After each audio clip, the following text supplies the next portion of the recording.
یہ پیغمبر جو ہم وقتاً فوقتاً بھیجتے رہے ہیں، ان میں سے ہم نے بعض کو بعض پر فضیلت دی ہے، بعض ایسے ہیں جن سے اللہ نے گفتگو کی، اور بعض کے دوسرے امور میں مرتبے بلند کیے، اور عیسیٰ ابن مریم کو ہم نے کھلی ہوئی نشانیاں عطا کی اور روح القدس سے ان کو مدد دی، اور اگر اللہ چاہتا تو ان سے پچھلے لوگ اپنے پاس کھلی نشانیاں آنے کے بعد آپس میں نہ لڑتے، لیکن انہوں نے اختلاف کیا تو ان میں سے بعض تو ایمان لے آئے اور بعض کافر ہی رہے، اور اگر اللہ چاہتا تو یہ لوگ باہم جنگ و قتال نہ کرتے، لیکن اللہ جو چاہتا ہے کرتا ہے۔ اے ایمان والو، جو مال ہم نے تم کو دیا ہے اس میں سے اس دن کے آنے سے پہلے پہلے خرچ کر لو جس میں نہ اعمال کا سودا ہو اور نہ دوستی اور سفارش ہو سکے، اور کفر کرنے والے لوگ ظالم ہیں۔ اللہ وہ معبود برحق ہے کہ اس کے سوا کوئی عبادت کے لائق نہیں، زندہ ہے، سب کو تھامنے والا، اسے نہ اونگ آتی ہے نہ نیند، جو کچھ آسمانوں میں اور جو کچھ زمین میں ہے سب اسی کا ہے۔ کون ہے کہ اس کی اجازت کے بغیر اس سے کسی کی سفارش کر سکے؟ جو کچھ لوگوں کے روبرو ہو رہا ہے اور جو کچھ ان کے پیچھے ہو چکا ہے اسے سب معلوم ہے، اور لوگ اس کی معلومات میں سے کسی چیز پر دسترس حاصل نہیں کر سکتے، ہاں جس قدر وہ چاہتا ہے اسی قدر معلوم کرا دیتا ہے۔ اس کی بادشاہی اور علم آسمان اور زمین سب پر حاوی ہے، اور اسے ان کی حفاظت کچھ بھی دشوار نہیں۔ وہ بڑا عالی رتبہ ہے، جلیل القدر ہے۔ دین اسلام میں کوئی زبردستی نہیں ہے، ہدایت صاف طور پر ظاہر اور گمراہی سے الگ ہو چکی ہے، تو جو شخص بتوں سے اعتقاد نہ رکھے اور اللہ پر ایمان لائے، اس نے ایسی مضبوط رسی ہاتھ میں پکڑ لی ہے جو کبھی ٹوٹنے والی نہیں، اور اللہ سب کچھ سنتا ہے، سب کچھ جانتا ہے۔ جو لوگ ایمان لائے ہیں ان کا دوست اللہ ہے کہ اندھیرے سے نکال کر روشنی میں لے جاتا ہے، اور جو کافر ہیں ان کے دوست شیطان ہیں کہ ان کو روشنی سے نکال کر اندھیرے میں لے جاتے ہیں۔ یہی لوگ اہل دوزخ ہیں کہ اس میں ہمیشہ رہیں گے۔ بھلا تم نے اس شخص کو نہیں دیکھا جو اس غرور کے سبب سے کہ اللہ نے اس کو سلطنت بخشی تھی، ابراہیم سے اپنے پروردگار کے بارے میں جھگڑنے لگا؟ جب ابراہیم نے کہا میرا پروردگار تو وہ ہے جو زندگی دیتا ہے اور موت دیتا ہے، وہ بولا کہ زندگی اور موت تو میں بھی دے سکتا ہوں۔ ابراہیم نے کہا کہ اللہ تو سورج کو مشرق سے نکالتا ہے، آپ اسے مغرب سے نکال دیجئے۔ یہ سن کر وہ کافر ہکا بکا رہ گیا، اور اللہ بے انصافوں کو ہدایت نہیں دیا کرتا۔ یا اسی طرح اس شخص کو نہیں دیکھا جس کا ایک بستی پر جو اپنی چھتوں پر گری پڑی تھی گزر ہوا، تو اس نے کہا کہ اللہ اس کے باشندوں کو مرنے کے بعد کیوں کر زندہ کرے گا؟ تو اللہ نے اس کی روح قبض کر لی اور 100 برس تک اس کو مردہ رکھا، پھر اس کو جلا اٹھایا اور پوچھا تم کتنا عرصہ مرے پڑے رہے ہو؟ اس نے جواب دیا کہ 1 دن یا اس سے بھی کم۔ اللہ نے فرمایا نہیں بلکہ 100 برس مرے رہے ہو، اور اپنے کھانے پینے کی چیزوں کو دیکھو کہ اتنی مدت میں مطلق سڑی بسی نہیں، اور اپنے گدھے کو بھی دیکھو جو مرا پڑا ہے۔ غرض ان باتوں سے یہ ہے کہ ہم تم کو لوگوں کے لیے اپنی قدرت کی نشانی بنائیں، اور ہاں گدھے کی ہڈیوں کو دیکھو کہ ہم ان کو کس طرح جوڑے دیتے اور ان پر کس طرح گوشت پوست چڑھائے دیتے ہیں۔ جب یہ واقعات اس کے مشاہدے میں آئے تو بول اٹھا کہ میں یقین کرتا ہوں کہ اللہ ہر چیز پر قادر ہے۔ اور جب ابراہیم نے اللہ سے عرض کیا کہ اے پروردگار مجھے دکھا کہ تو مردوں کو کیوں کر زندہ کرے گا، اللہ نے فرمایا کیا تم نے اس بات کا یقین نہیں کیا؟ انہوں نے کہا کیوں نہیں، لیکن میں دیکھنا اس لیے چاہتا ہوں کہ میرا دل اطمینان کامل حاصل کر لے۔ فرمایا کہ 4 پرندے لے لو، پھر ان کو اپنے سے ہلا لو اور ان کے ٹکڑے ٹکڑے کر دو، پھر ان کا ایک ایک ٹکڑا ہر ایک پہاڑ پر رکھ دو، پھر ان کو بلاؤ تو وہ تمہارے پاس دوڑتے چلے آئیں گے، اور جان رکھو کہ اللہ غالب ہے، صاحب حکمت ہے۔ جو لوگ اپنا مال اللہ کی راہ میں خرچ کرتے ہیں ان کے مال کی مثال اس دانے کی سی ہے جس سے 7 بالیں اگیں اور ہر ایک بال میں 100 دانے ہوں، اور اللہ جس کے اجر کو چاہتا ہے اور زیادہ کرتا ہے، اور اللہ کشائش والا ہے، سب کچھ جاننے والا ہے۔ جو لوگ اپنا مال اللہ کے راستے میں صرف کرتے ہیں پھر اس کے بعد نہ اس خرچ کا کسی پر احسان رکھتے ہیں اور نہ کسی کو تکلیف دیتے ہیں، ان کا صلہ ان کے پروردگار کے پاس تیار ہے، اور قیامت کے روز نہ ان کو کچھ خوف ہوگا اور نہ وہ غمگین ہوں گے۔ جس خیرات کے دینے کے بعد لینے والے کو ایذا دی جائے اس سے تو نرم بات کہہ دینی اور درگزر کرنا بہتر ہے، اور اللہ بے نیاز ہے، بردبار ہے۔ مومنوں، اپنے صدقات و خیرات احسان رکھنے اور ایذا دینے سے اس شخص کی طرح برباد نہ کر دینا جو لوگوں کو دکھاوے کے لیے مال خرچ کرتا ہے اور اللہ اور روز آخر پر ایمان نہیں رکھتا، تو اس کے مال کی مثال اس چٹان کی سی ہے جس پر تھوڑی سی مٹی پڑی ہو اور اس پر زور کا مے برس کر اسے صاف کر ڈالے۔ اسی طرح یہ ریاکار لوگ اپنے اعمال کا کچھ بھی صلہ حاصل نہیں کر سکیں گے، اور اللہ ایسے ناشکروں کو ہدایت نہیں دیا کرتا۔ اور جو لوگ اللہ کی خوشنودی حاصل کرنے کے لیے اور خلوص نیت سے اپنا مال خرچ کرتے ہیں، ان کی مثال ایک باغ کی سی ہے جو اونچی جگہ پر واقع ہو، جب اس پر زور کا مے پڑے تو دگنا پھل لائے، پھر اگر مے نہ بھی پڑے تو خیر پھوار ہی صحیح، اور اللہ تمہارے کاموں کو دیکھ رہا ہے۔ بھلا تم میں کوئی یہ چاہتا ہے کہ اس کا کھجوروں اور انگوروں کا باغ ہو جس میں نہریں بہ رہی ہوں اور اس میں اس کے لیے ہر قسم کے میوے موجود ہوں، اور اسے بڑھاپا آ پکڑے اور اس کے ننھے ننھے بچے بھی ہوں، تو ناگہاں اس باغ پر آگ کا بھرا ہوا بگولا چلے، پس وہ جل جائے۔ اس طرح اللہ تم سے اپنی آیتیں کھول کھول کر بیان فرماتا ہے تاکہ تم سوچو اور سمجھو۔ مومنو، جو پاکیزہ اور عمدہ مال تم کماتے ہو اور جو چیزیں ہم تمہارے لیے زمین سے نکالتے ہیں ان میں سے اللہ کی راہ میں بھی خرچ کرو، اور بری اور ناپاک چیزیں دینے کا قصد نہ کرنا کہ اگر وہ چیزیں تمہیں دی جائیں تو بجز اس کے کہ لیتے وقت آنکھیں بند کر لو، ان کو کبھی نہ لو، اور جان رکھو کہ اللہ بے نیاز ہے، خوبیوں والا ہے۔ شیطان تمہیں تنگ دستی کا خوف دلاتا اور بے حیائی کے کام کرنے کو کہتا ہے، اور اللہ تم سے اپنی بخشش اور رحمت کا وعدہ کرتا ہے، اور اللہ کشائش والا ہے، سب کچھ جاننے والا ہے۔ وہ جس کو چاہتا ہے دانائی بخشتا ہے، اور جس کو دانائی ملی بے شک اس کو بڑی نعمت ملی۔ اور نصیحت تو وہی لوگ قبول کرتے ہیں جو عقل مند ہیں، اور تم اللہ کی راہ میں جس طرح کا خرچ کرو یا کوئی نذر مانو، اللہ اس کو جانتا ہے، اور ظالموں کا کوئی مددگار نہ ہوگا۔ اگر تم خیرات ظاہر کر کے دو تو وہ بھی خوب ہے، اور اگر پوشیدہ دو اور دو بھی ضرورت مندوں کو تو یہ تمہارے لیے بہتر ہے، اور اس طرح کا دینا تمہارے گناہوں کو بھی دور کرے گا، اور اللہ کو تمہارے سب کاموں کی خبر ہے۔ اے نبی صلی اللہ علیہ وآلہ وسلم، تم ان لوگوں کی ہدایت کے ذمہ دار نہیں ہو، بلکہ اللہ ہی جس کو چاہتا ہے ہدایت بخشتا ہے۔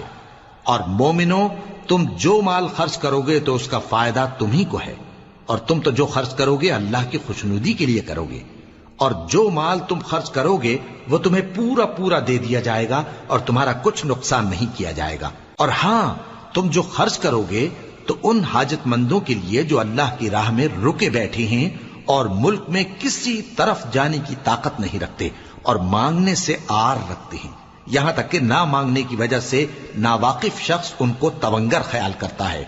اور تم قیافے سے ان کو صاف پہچان لو کہ حاجت مند ہیں، اور شرم کے سبب لوگوں سے منہ پھوڑ کر اور لپٹ کر نہیں مانگ سکتے۔ اور تم جو مال خرچ کرو گے کچھ شک نہیں کہ اللہ اس کو جانتا ہے۔ جو لوگ اپنا مال رات اور دن اور پوشیدہ اور ظاہر اللہ کی راہ میں خرچ کرتے رہتے ہیں، ان کا صلہ ان کے پروردگار کے پاس ہے، اور ان کو قیامت کے دن نہ کسی طرح کا خوف ہوگا اور نہ غم۔ جو لوگ سود کھاتے ہیں وہ قبروں سے اس طرح حواس باختہ اٹھیں گے جیسے کسی کو جن نے لپٹ کر دیوانہ بنا دیا ہو، یہ اس لیے کہ وہ کہتے ہیں کہ سودا بیچنا بھی تو نفع کے لحاظ سے ویسا ہی ہے جیسے سود لینا، حالانکہ سودے کو اللہ نے حلال کیا ہے اور سود کو حرام۔ تو جس شخص کے پاس اللہ کی نصیحت پہنچی اور وہ سود لینے سے باز آ گیا تو جو پہلے ہو چکا وہ اس کا، اور قیامت میں اس کا معاملہ اللہ کے سپرد، اور جو پھر لینے لگا تو ایسے لوگ دوزخی ہیں کہ ہمیشہ دوزخ میں جلتے رہیں گے۔ اللہ سود کو نابود یعنی بے برکت کرتا اور خیرات کی برکت کو بڑھاتا ہے، اور اللہ کسی ناشکر گناہگار کو دوست نہیں رکھتا۔ جو لوگ ایمان لائے اور نیک عمل کرتے اور نماز پڑھتے اور زکوٰۃ دیتے رہے، ان کو ان کے کاموں کا صلہ اللہ کے ہاں ملے گا، اور قیامت کے دن ان کو نہ کچھ خوف ہوگا اور نہ وہ غمناک ہوں گے۔ مومنو، اللہ سے ڈرو، اور اگر ایمان رکھتے ہو تو جتنا سود باقی رہ گیا ہے اس کو چھوڑ دو، پھر اگر ایسا نہ کرو گے تو تم اللہ اور اس کے رسول کی طرف سے اعلان جنگ سن لو، اور اگر توبہ کر لو گے اور سود چھوڑ دو گے تو تم کو اپنی اصل رقم لینے کا حق ہے، جس میں نہ اوروں کا نقصان اور نہ تمہارا نقصان۔ اور اگر قرض لینے والا تنگ دست ہو تو اسے کشائش کے حاصل ہونے تک مہلت دو، اور اگر زر قرض بخش دو تو وہ تمہارے لیے زیادہ اچھا ہے، بشرطے کہ سمجھو۔ اور اس دن سے ڈرو جبکہ تم اللہ کے حضور میں لوٹ کر جاؤ گے، اور ہر شخص اپنے اعمال کا پورا پورا بدلہ پائے گا اور کسی کو کچھ نقصان نہ ہوگا۔ مومنو، جب تم آپس میں کسی میعاد معین کے لیے قرض کا معاملہ کرنے لگو تو اس کو لکھ لیا کرو، اور لکھنے والا تم میں کسی کا نقصان نہ کرے بلکہ انصاف سے لکھے۔ نیز لکھنے والا جیسا اللہ نے اسے سکھایا ہے لکھنے سے انکار بھی نہ کرے اور دستاویز لکھ دے، اور جو شخص قرض لے وہی دستاویز کا مضمون بول کر لکھوائے، اور اللہ سے کہ اس کا مالک ہے خوف کرے، اور زر قرض میں سے کچھ کم نہ لکھوائے۔ اور اگر قرض لینے والا کم عقل یا ضعیف ہو یا مضمون لکھوانے کی قابلیت نہ رکھتا ہو تو جو اس کا ولی ہو وہ انصاف کے ساتھ مضمون لکھوائے، اور اپنے میں سے 2 مردوں کو ایسے معاملے کے گواہ کر لیا کرو، اور اگر 2 مرد نہ ہوں تو 1 مرد اور 2 عورتیں جن کو تم گواہ پسند کرو کافی ہیں، کہ اگر ان میں سے ایک بھول جائے گی تو دوسری اسے یاد دلا دے گی۔ اور جب گواہ گواہی کے لیے طلب کیے جائیں تو انکار نہ کریں، اور قرض تھوڑا ہو یا بہت اس کی دستاویز کے لکھنے لکھانے میں سستی نہ کرنا۔ یہ بات اللہ کے نزدیک نہایت قرین انصاف ہے، اور شہادت کے لیے بھی یہ بہت درست طریقہ ہے۔ اس سے تم کو کسی طرح کا شک و شبہ بھی نہیں پڑے گا۔ ہاں، اگر سودا دست بدست ہو جو تم آپس میں لیتے دیتے ہو تو اگر ایسے معاملے کے دستاویز نہ لکھو تو تم پر کچھ گناہ نہیں۔ اور جب خرید و فروخت کیا کرو، مثلا زمین جائیداد کی، تو بھی گواہ کر لیا کرو، اور کاتب دستاویز اور گواہ معاملہ کرنے والوں کا کسی طرح کا نقصان نہ کریں۔ اگر تم لوگ ایسا کرو تو یہ تمہارے لیے گناہ کی بات ہے، اور اللہ سے ڈرو اور دیکھو کہ وہ تم کو کیسی مفید باتیں سکھاتا ہے، اور اللہ ہر چیز سے واقف ہے۔ اور اگر تم سفر پر ہو اور دستاویز لکھنے والا نہ مل سکے تو کوئی چیز رہن با قبضہ رکھ کر قرض لے لو، اور اگر تم میں سے کوئی دوسرے کو امین سمجھے یعنی رہن کے بغیر قرض دے دے تو امانت دار کو چاہیے کہ صاحب امانت کی امانت ادا کر دے، اور اللہ سے جو اس کا پروردگار ہے ڈرے، اور دیکھنا شہادت کو مت چھپانا، جو اس کو چھپائے گا وہ دل کا گناہگار ہوگا۔ اور اللہ تمہارے سب کاموں سے واقف ہے، جو کچھ آسمانوں میں اور جو کچھ زمین میں ہے سب اللہ ہی کا ہے۔ تم اپنے دلوں کی بات کو ظاہر کرو گے تو اور چھپاؤ گے تو اللہ تم سے اس کا حساب لے گا، پھر وہ جسے چاہے مغفرت کرے اور جسے چاہے عذاب دے، اور اللہ ہر چیز پر قادر ہے۔ رسول اللہ صلی اللہ علیہ وآلہ وسلم اس کتاب پر جو ان کے پروردگار کی طرف سے ان پر نازل ہوئی ایمان رکھتے ہیں، اور مومن بھی سب اللہ پر اور اس کے فرشتوں پر اور اس کی کتابوں پر اور اس کے پیغمبروں پر ایمان رکھتے ہیں، اور کہتے ہیں کہ ہم اس کے پیغمبروں سے کسی میں کچھ فرق نہیں کرتے، اور وہ اللہ سے عرض کرتے ہیں کہ ہم نے تیرا حکم سنا اور قبول کیا۔ اے پروردگار، ہم تیری بخشش مانگتے ہیں اور تیری ہی طرف لوٹ کر جانا ہے۔ اللہ کسی شخص کو اس کی طاقت سے زیادہ کا ذمہ دار نہیں بناتا۔ اچھے کام کرے گا تو اس کو ان کا فائدہ ملے گا، برے کرے گا تو اسے ان کا نقصان پہنچے گا۔ اے پروردگار، اگر ہم سے بھول یا چوک ہو گئی ہو تو ہم سے مواخذہ نہ کیجو۔ اے پروردگار، ہم پر ایسا بوجھ نہ ڈالیو جیسا تو نے ہم سے پہلے لوگوں پر ڈالا تھا۔ اے پروردگار، جتنا بوجھ اٹھانے کی ہم میں طاقت نہیں اتنا بوجھ ہم پر نہ رکھیو، اور اے پروردگار، ہمارے گناہوں سے درگزر کر اور ہمیں بخش دے اور ہم پر رحم فرما، تو ہی ہمارا مددگار ہے، سو ہم کو کافروں پر غالب کر۔ شروع اللہ کا نام لے کر جو بڑا مہربان نہایت رحم والا ہے۔ الف لام میم۔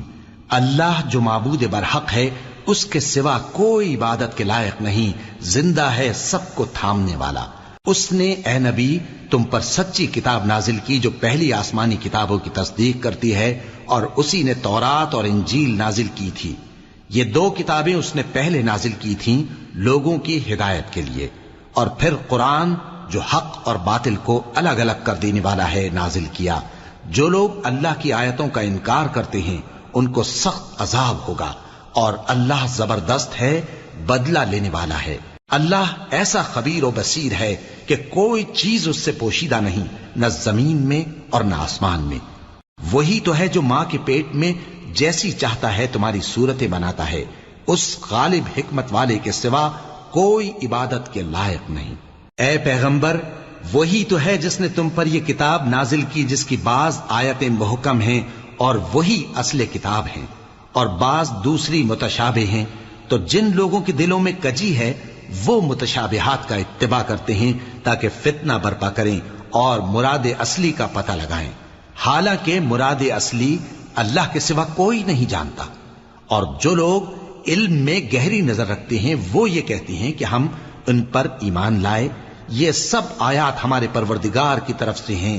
اور نصیحت تو عقل مند ہی قبول کرتے ہیں۔ اے پروردگار، جب تو نے ہمیں ہدایت بخشی ہے تو اس کے بعد ہمارے دلوں میں کجی نہ پیدا کر دیجو، اور ہمیں اپنے ہاتھ سے رحمت عطا فرما، تو بڑا عطا فرمانے والا ہے۔ اے پروردگار، تو اس روز جس کے آنے میں کچھ بھی شک نہیں سب لوگوں کو اپنے حضور میں جمع کر لے گا، بے شک اللہ خلاف وعدہ نہیں کرتا۔ جو لوگ کافر ہوئے اس دن نہ تو ان کا مال ہی اللہ کے عذاب سے ان کو بچا سکے گا اور نہ ان کی اولاد ہی کچھ کام آئے گی، اور یہ لوگ آتش جہنم کا ایندھن ہوں گے۔ ان کا حال بھی فرعونیوں اور ان سے پہلے لوگوں کا سا ہوگا جنہوں نے ہماری آیتوں کی تکذیب کی تھی، تو اللہ نے ان کو ان کے گناہوں کے سبب عذاب میں پکڑ لیا تھا، اور اللہ سخت عذاب کرنے والا ہے۔ اے پیغمبر، کافروں سے کہہ دو کہ تم دنیا میں بھی عنقریب مغلوب ہو جاؤ گے اور آخرت میں جہنم کی طرف اکٹھا کیے جاؤ گے، اور وہ بری جگہ ہے۔ تمہارے لیے دو گروہوں میں جو جنگ بدر کے دن آپس میں بھڑ گئے قدرت الہی کی عظیم الشان نشانی تھی۔ ایک گروہ مسلمانوں کا تھا، وہ اللہ کی راہ میں لڑ رہا تھا، اور دوسرا گروہ کافروں کا تھا، وہ ان کو اپنی آنکھوں سے اپنے سے دگنا مشاہدہ کر رہا تھا۔ اور اللہ اپنی نصرت سے جس کو چاہتا ہے مدد دیتا ہے۔ جو اہل بصارت ہیں ان کے لیے اس واقعے میں بڑی عبرت ہے۔ لوگوں کو ان کی خواہشوں کی چیزیں یعنی عورتیں اور بیٹے اور سونے اور چاندی کے بڑے بڑے ڈھیر اور نشان لگے ہوئے گھوڑے اور مویشی اور کھیتی بڑی زینت دار معلوم ہوتی ہیں، مگر یہ سب دنیا ہی کی زندگی کے سامان ہیں، اور اللہ کے پاس بہت اچھا ٹھکانہ ہے۔ اے پیغمبر، ان سے کہو کہ بھلا میں تم کو ایسی چیز بتاؤں جو ان چیزوں سے کہیں اچھی ہو؟ سنو، جو لوگ پرہیزگار ہیں ان کے لیے اللہ کے ہاں باغات بہشت ہیں جن کے نیچے نہریں بہ رہی ہیں، ان میں وہ ہمیشہ رہیں گے، اور پاکیزہ بیویاں ہیں، اور سب سے بڑھ کر اللہ کی خوشنودی۔ اور اللہ اپنے سب بندوں کو دیکھ رہا ہے جو اللہ سے التجا کرتے ہیں کہ اے پروردگار، ہم ایمان لے آئے سو ہم کو ہمارے گناہ معاف فرما اور ہم کو دوزخ کے عذاب سے محفوظ رکھ۔ یہ وہ لوگ ہیں جو مشکلات میں صبر کرتے اور سچ بولتے اور عبادت میں لگے رہتے اور نیکی میں خرچ کرتے اور اوقات سحر میں گناہوں کی معافی مانگا کرتے ہیں۔ اللہ تو اس بات کی گواہی دیتا ہے کہ اس کے سوا کوئی معبود نہیں، اس حال میں کہ وہ انصاف کا حاکم ہے، اور فرشتے اور علم والے بھی گواہی دیتے ہیں کہ اس غالب حکمت والے کے سوا کوئی لائق عبادت نہیں۔ دین تو اللہ کے نزدیک اسلام ہی ہے، اور اہل کتاب نے جو اس دین سے اختلاف کیا تو علم حاصل ہونے کے بعد آپس کی ضد سے کیا، اور جو شخص اللہ کی آیتوں کو نہ مانے تو اللہ جلد حساب لینے والا ہے۔ اے پیغمبر، پس اگر یہ لوگ تم سے جھگڑنے لگیں تو کہنا کہ میں اور میرے پیرو تو اللہ کے فرمانبردار ہو چکے، اور اہل کتاب اور ان پڑھ لوگوں سے کہو کہ کیا تم بھی اللہ کے فرمانبردار بنتے اور اسلام لاتے ہو؟ پس اگر یہ لوگ اسلام لے آئیں تو بے شک ہدایت پالیں، اور اگر تمہارا کہا نہ مانے تو تمہارا کام صرف اللہ کا پیغام پہنچا دینا ہے، اور اللہ اپنے بندوں کو دیکھ رہا ہے۔ جو لوگ اللہ کی آیتوں کو نہیں مانتے اور انبیاء کو ناحق قتل کرتے رہے ہیں اور جو انصاف کرنے کا حکم دیتے ہیں انہیں بھی مار ڈالتے ہیں، ان کو دکھ دینے والے عذاب کی خوشخبری سنا دو۔ یہ ایسے لوگ ہیں جن کے اعمال دنیا اور آخرت دونوں میں برباد ہیں، اور ان کا کوئی مددگار نہیں ہوگا۔ بھلا تم نے ان لوگوں کو نہیں دیکھا جن کو کتاب یعنی تورات سے حصہ دیا گیا اور وہ اس کتاب اللہ یعنی قرآن کی طرف بلائے جاتے ہیں تاکہ یہ ان کے تنازعات کا ان میں فیصلہ کر دے، تو ایک فریق ان میں سے پھر جاتا ہے اور منہ پھیر لیتا ہے، یہ اس لیے کہ یہ اس بات کے قائل ہیں کہ دوزخ کی آگ ہمیں چند روز کے سوا چھو ہی نہیں سکے گی، اور جو کچھ یہ دین کے بارے میں بہتان باندھتے رہے ہیں اس نے ان کو دھوکے میں ڈال رکھا ہے۔ تو اس وقت کیا حال ہوگا جب ہم ان کو جمع کریں گے، یعنی اس روز جس کے آنے میں کچھ بھی شک نہیں،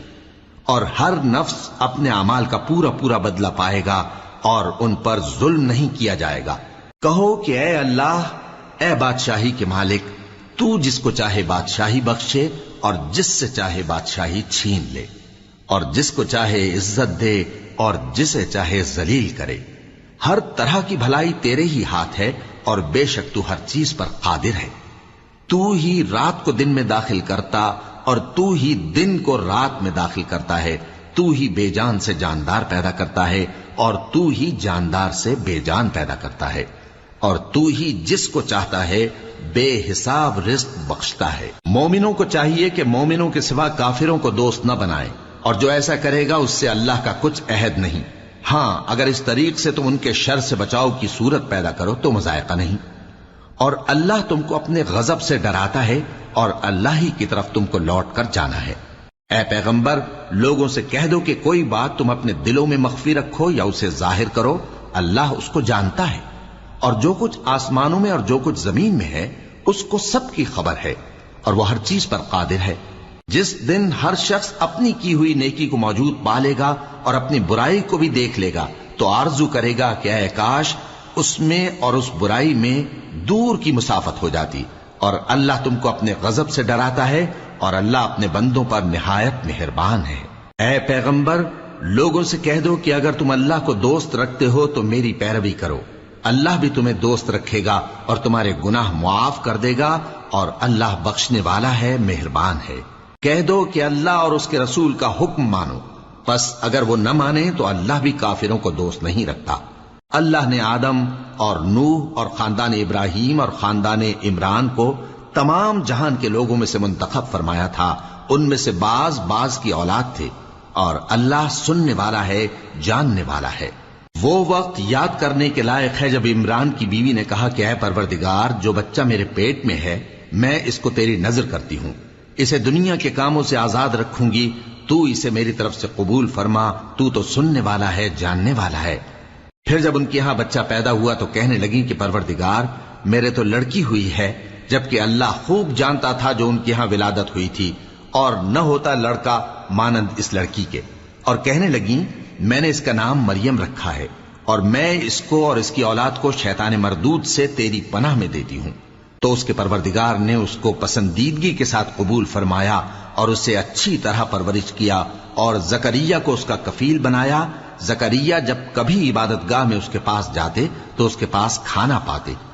یہ کیفیت دیکھ کر ایک دن مریم سے پوچھنے لگے کہ مریم، یہ کھانا تمہارے پاس کہاں سے آتا ہے؟ وہ بولی کہ اللہ کے ہاں سے آتا ہے، بے شک اللہ جسے چاہتا ہے بے حساب رزق دیتا ہے۔ اس وقت زکریا نے اپنے پروردگار کو پکارا، عرض کی کہ پروردگار، مجھے اپنی طرف سے اولاد صالح عطا فرما، تو بے شک دعا سننے والا ہے۔ چنانچہ وہ ابھی عبادت گاہ میں کھڑے نماز ہی پڑھ رہے تھے کہ فرشتوں نے آواز دی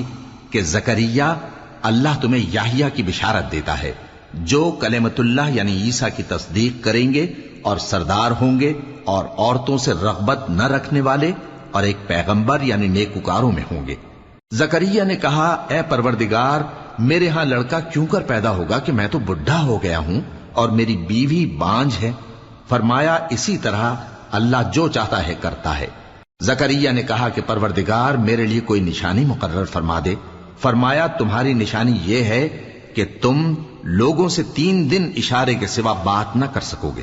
تو ان دنوں میں اپنے پروردگار کی کثرت سے یاد اور صبح و شام اس کی تسبیح کرنا۔ اور جب فرشتوں نے مریم سے کہا کہ مریم، اللہ نے تم کو برگزیدہ کیا ہے اور تمہیں پاک بنایا ہے اور دنیا جہان کی عورتوں میں سے تم کو منتخب کیا ہے، اے مریم، اپنے پروردگار کی فرما برداری کرنا اور سجدہ کرنا اور رکوع کرنے والوں کے ساتھ رکوع کرنا۔ اے نبی، یہ باتیں اخبار غیب میں سے ہیں جو ہم تمہارے پاس بھیجتے ہیں۔ اور جب وہ لوگ اپنے قلم بطور قرعہ ڈال رہے تھے کہ مریم کا کفیل کون بنے، تو تم ان کے پاس نہیں تھے، اور نہ اس وقت ہی ان کے پاس تھے جب وہ آپس میں جھگڑ رہے تھے۔ وہ وقت بھی یاد کرنے کے لائق ہے جب فرشتوں نے مریم سے کہا کہ مریم، اللہ تم کو اپنی طرف سے ایک کلمے کی بشارت دیتا ہے جس کا نام مسیح اور مشہور عیسیٰ ابن مریم ہوگا، اور جو دنیا اور آخرت میں آبرو مند اور مقربین میں سے ہوگا، اور ماں کی گود میں اور بڑی عمر کا ہو کر دونوں حالتوں میں لوگوں سے یکساں گفتگو کرے گا اور نیکوکاروں میں ہوگا۔ مریم نے کہا کہ پروردگار، میرے ہاں بچہ کیوں کر ہوگا کہ کسی انسان نے مجھے ہاتھ تک تو لگایا نہیں۔ فرمایا کہ اللہ اسی طرح جو چاہتا ہے پیدا کرتا ہے، جب وہ کوئی کام کرنا چاہتا ہے تو ارشاد فرما دیتا ہے کہ ہو جا، تو وہ ہو جاتا ہے۔ اور وہ اسے کتاب و حکمت اور تورات اور انجیل کا علم عطا کرے گا، اور عیسیٰ بنی اسرائیل کی طرف پیغمبر ہو کر جائیں گے اور کہیں گے کہ میں تمہارے پاس تمہارے پروردگار کی طرف سے نشانی لے کر آیا ہوں، وہ یہ کہ تمہارے سامنے مٹی سے پرندے کی صورت بناتا ہوں، پھر اس میں پھونک مارتا ہوں تو وہ اللہ کے حکم سے سچ مچ پرندہ ہو جاتا ہے، اور پیدائشی اندھے اور ابرص کو تندرست کر دیتا ہوں،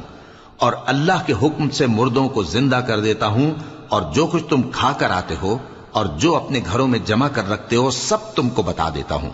اگر تم صاحب ایمان ہو تو ان باتوں میں تمہارے لیے نشانی ہے، اور مجھ سے پہلے جو تورات نازل ہوئی تھی اس کی تصدیق بھی کرتا ہوں، اور میں اس لیے بھی آیا ہوں کہ بعض چیزیں جو تم پر حرام تھیں ان کو تمہارے لیے حلال کر دوں، اور میں تو تمہارے پروردگار کی طرف سے نشانی لے کر آیا ہوں۔ تو اللہ سے ڈرو اور میرا کہا مانو، کچھ شک نہیں کہ اللہ ہی میرا اور تمہارا پروردگار ہے، تو اسی کی عبادت کرو، یہی سیدھا رستہ ہے۔ پھر جب عیسیٰ نے ان کی طرف سے انکار و نافرمانی ہی دیکھی تو کہنے لگے کہ کوئی ہے جو اللہ کا طرفدار اور میرا مددگار ہو؟ حواری بولے کہ ہم اللہ کے طرفدار اور آپ کے مددگار ہیں، ہم اللہ پر ایمان لائے اور آپ گواہ رہیں کہ ہم فرمانبردار ہیں۔ اے پروردگار، جو کتاب تو نے نازل فرمائی ہے ہم اس پر ایمان لے آئے اور تیرے پیغمبر کے متبع ہو چکے، تو ہم کو ماننے والوں میں لکھ رکھ۔ اور وہ یعنی یہود قتل عیسیٰ کے بارے میں ایک چال چلے، اور اللہ نے بھی عیسیٰ کو بچانے کے لیے تدبیر کی، اور اللہ بہترین تدبیر کرنے والا ہے۔ اس وقت اللہ نے فرمایا کہ عیسیٰ، میں تمہاری دنیا میں رہنے کی مدت پوری کر کے تم کو اپنی طرف اٹھا لوں گا اور تمہیں کافروں کی صحبت سے پاک کر دوں گا، اور جو لوگ تمہاری پیروی کریں گے ان کو کافروں پر قیامت تک فائق و غالب رکھوں گا۔ پھر تم سب میرے پاس لوٹ کر آؤ گے تو جن باتوں میں تم اختلاف کرتے رہے اس دن تم میں ان کا فیصلہ کر دوں گا۔ اب جو کافر ہوئے ان کو دنیا اور آخرت دونوں میں سخت عذاب دوں گا، اور ان کا کوئی مددگار نہ ہوگا۔ اور جو لوگ ایمان لائے اور عمل نیک کرتے رہے ان کو اللہ پورا پورا صلہ دے گا، اور اللہ ظالموں کو دوست نہیں رکھتا۔ اے نبی، یہ ہم تم کو اللہ کی آیتیں اور حکمت بھری نصیحتیں پڑھ پڑھ کر سناتے ہیں۔ عیسیٰ کا حال اللہ کے نزدیک آدم کا سا ہے کہ اس نے پہلے مٹی سے ان کو بنایا، پھر فرمایا کہ باشعور انسان ہو جا، تو وہ ویسے ہی ہو گئے۔ یہ بات تمہارے پروردگار کی طرف سے حق ہے، تو تم ہرگز شک کرنے والوں میں نہ ہونا۔ پھر اگر یہ لوگ عیسیٰ کے بارے میں تم سے جھگڑا کریں اس کے بعد کہ تم کو حقیقت معلوم ہو ہی چکی ہے، تو ان سے کہنا کہ آؤ ہم اپنے بیٹوں اور بیٹیوں کو بلائیں، تم اپنے بیٹوں اور بیٹیوں کو بلاؤ، اور ہم خود بھی آئیں اور تم خود بھی آؤ، پھر دونوں فریق اللہ سے دعا و التجا کریں، اس طرح جھوٹوں پر اللہ کی لعنت بھیجیں۔ یہ تمام بیانات صحیح ہیں، اور اللہ کے سوا کوئی معبود نہیں، اور بے شک اللہ غالب ہے، صاحب حکمت ہے۔ بس اگر یہ لوگ پھر جائیں تو اللہ مفسدوں کو خوب جانتا ہے۔ کہہ دو کہ اے اہل کتاب، جو بات ہمارے اور تمہارے دونوں کے درمیان یکساں تسلیم کی گئی ہے اس کی طرف آؤ، وہ یہ کہ اللہ کے سوا ہم کسی کی عبادت نہ کریں اور اس کے ساتھ کسی چیز کو شریک نہ بنائیں، اور ہم میں کوئی کسی کو اللہ کے سوا اپنا کارساز نہ سمجھے۔ پھر اگر یہ لوگ اس بات کو نہ مانیں تو ان سے کہہ دو کہ تم گواہ رہو کہ ہم اللہ کے فرما بردار ہیں۔ اے اہل کتاب، تم ابراہیم کے بارے میں کیوں جھگڑتے ہو؟ حالانکہ تورات اور انجیل ان کے بعد اتری ہیں اور وہ پہلے ہو چکے، تو کیا تم عقل نہیں رکھتے؟ دیکھو، ایسی بات میں تو تم نے جھگڑا کیا ہی تھا جس کا تمہیں کچھ علم تھا بھی، مگر ایسی بات میں کیوں جھگڑتے ہو جس کا تم کو کچھ بھی علم نہیں؟ اور اللہ جانتا ہے اور تم نہیں جانتے۔ ابراہیم نہ تو یہودی تھے اور نہ عیسائی، بلکہ سب سے بے تعلق ہو کر ایک اللہ کے ہو رہے تھے اور اسی کے فرمانبردار تھے اور مشرکوں میں نہ تھے۔ ابراہیم سے زیادہ قرب رکھنے والے تو وہ لوگ ہیں جو ان کی پیروی کرتے رہے، اور یہ پیغمبر آخر الزماں صلی اللہ علیہ وآلہ وسلم اور وہ لوگ جو ایمان لائے ہیں، اور اللہ مومنوں کا کارساز ہے۔ اے اہل اسلام، بعض اہل کتاب اس بات کی خواہش رکھتے ہیں کہ کسی طرح تم کو گمراہ کر دیں، حالانکہ یہ تم کو کیا گمراہ کریں گے، اپنے آپ کو ہی گمراہ کر رہے ہیں اور نہیں جانتے۔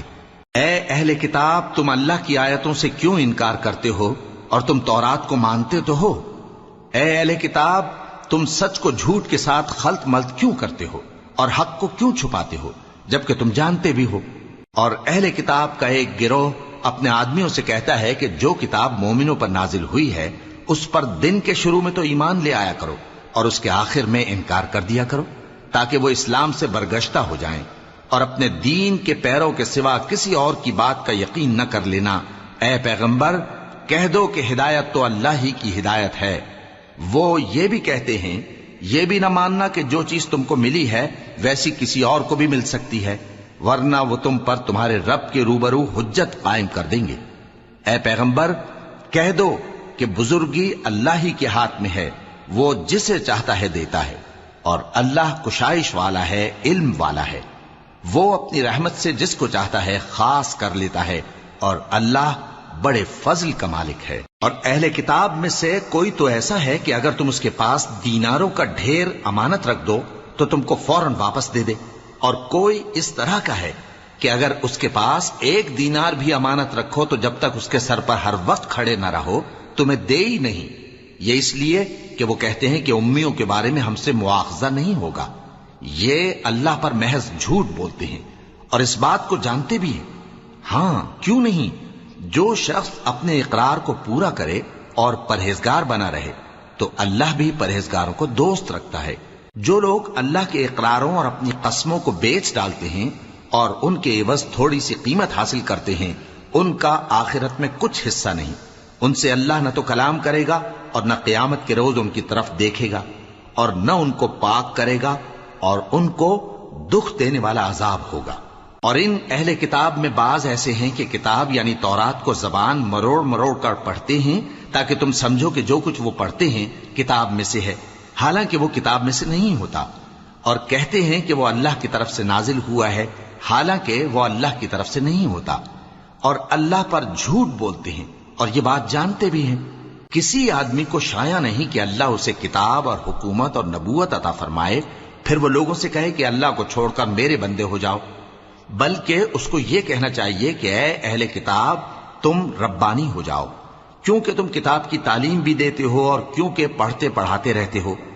اور اس کو یہ بھی نہیں کہنا چاہیے کہ تم فرشتوں اور پیغمبروں کو معبود بنا لو۔ بھلا جب تم مسلمان ہو چکے تو کیا وہ تمہیں کافر ہونے کو کہے گا؟ اور جب اللہ نے پیغمبروں سے عہد لیا کہ جب میں تم کو کتاب اور دانائی عطا کروں پھر تمہارے پاس کوئی پیغمبر آئے جو تمہاری کتاب کی تصدیق کرے تو تمہیں ضرور اس پر ایمان لانا ہوگا اور ضرور اس کی مدد کرنی ہوگی۔ اور عہد لینے کے بعد پوچھا کہ بھلا تم نے اقرار کیا اور اس اقرار پر میرا ذمہ لیا، یعنی مجھے ضامن ٹھہرایا؟ انہوں نے کہا ہاں، ہم نے اقرار کیا۔ فرمایا کہ تم اس عہد و پیمان کے گواہ رہو اور میں بھی تمہارے ساتھ گواہ ہوں۔